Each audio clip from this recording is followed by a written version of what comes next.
So I wanted to bring you with me on my walk today so I could show you one of my favorite quick workout routines. A workout while you're out keeps the heart rate up and the muscles tone. A quick and easy one is dips.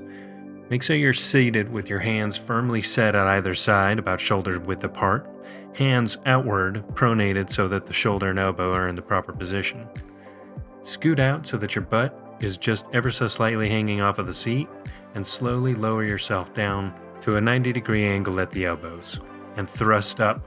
Another one of my favorites to do on a bench is push-ups, the classic, so beneficial for the shoulders, the back, and the chest. Stand with your arms fully outstretched on the bench with your legs extended out as well.